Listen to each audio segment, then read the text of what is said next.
So I have so many questions in so many different spaces, and you've put out some remarkable content just with the Hinatoli walkthrough that I saw recently, as well as you were out in Shanghai with the Microport team.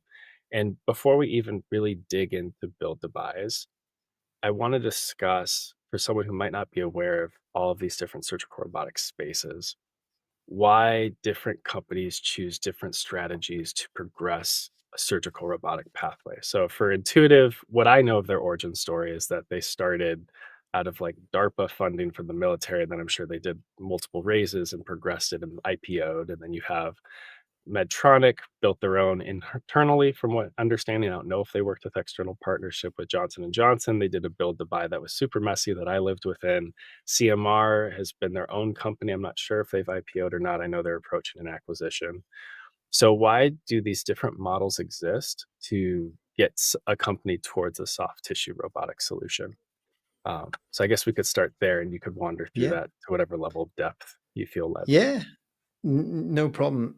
So again, I think that you know, the granddaddy of it was intuitive, but at the same time, computer motion. You have to remember, a lot of people forget that Mm. computer motion started at the same time as intuitive, and there was the DARPA funded intuitive, and it was a lot of the genesis of that was for a battlefield robot, Hmm. so that troops on the front line could get surgery on the front line remotely via beaming, basically it was microwaves off circulating planes. Great, Oh, really? phenomenal. Yeah. It was really interesting. I've got on my blog, I've Yeah. actually got a little thing on the history of it. Um, and I talked with some of the people who were behind that original concept.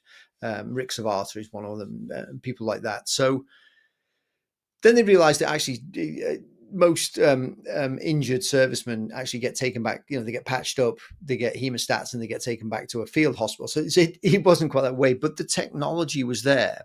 So it was originally Mm. designed as a telesurgical robot. That was the original Yeah. design. And then they realized, well, actually, it's got some place in the normal operating room because of the precision, the 3D vision, etc.